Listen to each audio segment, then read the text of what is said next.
Efectivamente, si queremos retomar la actitud ética, lo primero es la libertad. Y sí, la libertad conlleva responsabilidad. También estoy de acuerdo en dar por supuesto que tenemos nuestro futuro en nuestras manos y somos libres y responsables de lo que hagamos con él. Pero veo necesario resaltar y matizar. Resaltar que la libertad en sí es nuestra mayor responsabilidad, aquello que más debemos cuidar. Y matizar con aquello que dijo Follner, que he leído recientemente en sus ensayos y discursos, que es una joya, en un discurso al Consejo del Delta en el 52. Vida y libertad en las que perseguir la felicidad, no solo seguir a la felicidad, sino trabajar para ella. Y aquí ya llego a una bifurcación respecto a la estructura propuesta, aunque luego la retomo, porque entender que la actitud ética persigue el bien común tiene el peligro de que lleguemos a pensar que hay un bien común universal. Y aún más puede que nos lleve a pensar cómo administrarlo, como ha hecho el señor Ferrer en su texto, en su presentación, dando por supuesto que hay escasez de bienes. Antes de hablar del bien común, que en cualquier caso sería el resultado de la acción libre ética y no su partida, quiero hablar de para qué nos sirve la libertad y por qué es nuestro bien más preciado. Recojo esa cita de Ortega y Gasset que he apuntado y que también Tim Ingold, un antropólogo inglés que se define como antropólogo de la vida, utiliza para introducir su libro Being Alive, estando vivos. La cita, como se escribe ahí, dice: lo único que nos es dado y que hay cuando hay vida humana es tener que hacérsela. La vida es que hacer. Por tanto, si tenemos esa única cosa dada, la tarea de hacer la vida, pues la libertad la necesitamos para hacer. La ética la usaremos para decidir qué hacemos y cómo lo hacemos.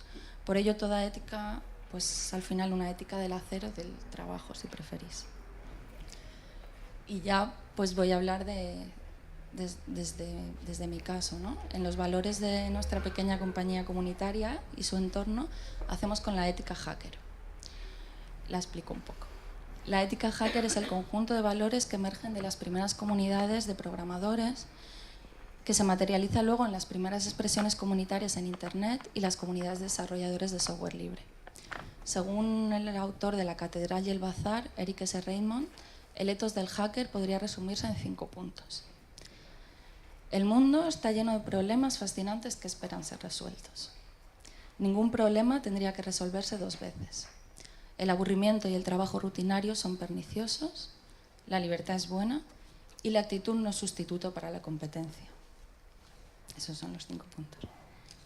Pekka Immonen, el autor de La ética hacker y el espíritu de la era de la información, dice que la ética hacker expresa una nueva relación entre el tiempo, el dinero y el trabajo, opuestas a la ética protestante en la que Max Weber vio los orígenes del capitalismo.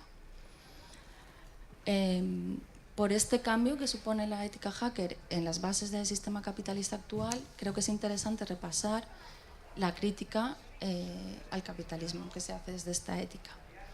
Una ética donde el conocimiento es el motor, se afirma la autonomía y la unidad de la vida y la libertad está por encima de todo. Además de que esa crítica ilustra muy bien las crisis actuales y creo que abre una salida muy interesante. Para entender esa crítica es necesario aclarar que la libertad del hacer del hacker se activa en el mercado, donde consigue su autonomía. Por eso dice lo de que la actitud no es sustituto de la competencia. De hecho, la crítica parte de la necesidad de liberar los mercados realmente, identificando que lo que existe actualmente es un capitalismo de amigotes, mercados capturados por macroempresas a través de los estados que les adjudican rentas. Leyendo a Juan Urrutia, economista, se entiende bien. Dice: el capitalismo de amigotes es un modo de producción en el que la estructura productiva y relaciones sociales se armonizan y se materializa en una cultura de la captura de rentas. La corrupción en este modo de producción es estructural, no es coyuntural. Así que si la ética sirve para algo en estas crisis, no debemos creer que es para que las instituciones repartan las rentas más éticamente o más democráticamente, como se viene demandando en algunos foros. Cualquier renta dada, por pequeña que sea, es perniciosa para nuestra libertad, porque nos lleva a pensar desde la caridad.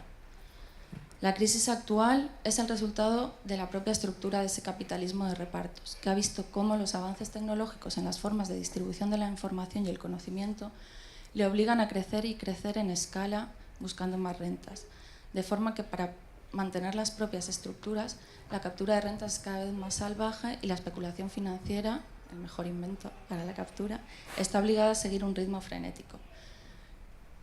Yo creo que si leemos los recientes sucesos de corrupción desde esta óptica, se entienden mejor.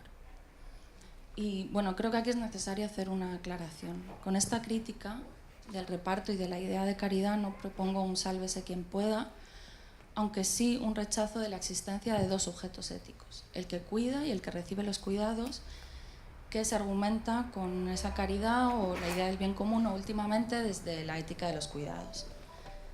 En cambio, si entendemos la economía del don y la ética de los cuidados como lo que es crear abundancia en el entorno de forma que haya amor y de todo para todos, ya no existe el sujeto necesitado que no tiene el lujo de la libertad. De hecho, así funciona la ética hacker, cuyo código fuente activa la lógica de la abundancia en todo tipo de bienes, por su voluntad de innovación, por el propio placer del conocimiento que se libera produciendo abundancia. Sí, el país de Jauja no es una utopía irrealizable. Ya ha pasado en el software y está pasando en la educación y en la maquinaria agrícola y en los coches y en las casas. Abundancia en cantidad y en diversidad. Cada sector que esta ética toca florece con multitud de opciones. De hecho, si no van más rápidos por las trabas que las viejas y nuevas instituciones ponen a la libertad de hacer. Nosotros lo vemos cada día en nuestro trabajo. La dificultad de incorporar a personas y de trabajar con otras pequeñas empresas que están acostumbradas o preocupadas en capturar rentas en lugar de en producir y vender al mercado. O la dificultad de tratar con instituciones que están acostumbradas a repartir las rentas en los monopolios que los estados les han otorgado. Lo que llamamos crisis de valores no es otra cosa que la evidencia en forma de crisis de que todos somos pares y podemos tomar de lo abundante y seguir produciendo abundancia. De forma que el que podía poco puede mucho más y el que podía mucho por tener una renta monopolio pierde esa ventaja, pues la abundancia la elimina y la hace artificial. Después de esta aclaración, volviendo a la ética, si no es para renovar las instituciones, ¿para qué sirve la ética? La ética es lo que nos permite funcionar entre pares, pero es individual o como mucho comunitaria. Por eso hemos de desconfiar de los casos en los que se hace para salvar a otros, para supuesto bien común. Para poder usar la ética, las creencias de un bien común y la del don abstracto o desinteresado son muy dañinas. Por otro lado, existe otra creencia, si cabe más dañina, la de que necesitamos regulaciones porque no hay recursos para generar tanto para tantos. O el decrecionismo. Empiezo rebatiendo esta última creencia para seguir con las otras dos. Y sigo con Follner de nuevo. Y con él me niego a pensar que lo que impide al hombre perseguir su felicidad con su libertad es la excesiva cantidad de hombres. Esto nos llevaría de nuevo a la necesidad de administración de los casos por un ente superior. Como él dice, lo que necesitamos no es menos gente, sino más espacio entre ellos. Esta creación de espacios la entiendo también con Juan Urrutia desde la secesión y la disidencia. Como el hacker, que vive y trabaja en comunidades pequeñas y confederadas. Debemos ir buscando nuestra identidad por separación y por disidencia y apropiación de las identidades predefinidas. Como dijo James Joyce, Irlanda es importante porque me pertenece a mí y no al revés. En esta búsqueda constante, el otro, mi compañero de camino, no es una abstracción impuesta desde una institución que establece los factores que nos hacen iguales. Ni él ni yo aceptamos pertenecer a una comunidad imaginada, ni aceptamos el futuro que ésta nos marca, ni un bien común definido desde instituciones externas a nuestra propia comunidad y nuestro entorno real. Ponemos por encima de todo nuestra libertad para construir el futuro que nos dé la felicidad que nos debemos. Cuando una institución habla por nosotros y nos toma a su cargo para administrar nuestros bienes y nuestro futuro, perdemos toda posibilidad de ser libres y responsables. Bueno, por si estabais pensando aquella famosa frase de vale, pero mi libertad termina donde empieza la tuya, o con comunidades tan pequeñas era difícil entendernos, pues así es. Y por eso hace falta explicitar la ética.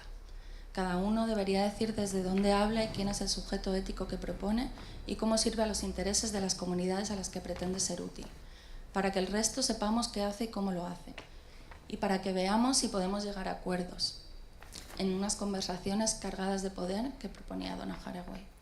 Las instituciones, las antiguas y las nuevas, no son confiables per se. Deben explicitar su ética como todos.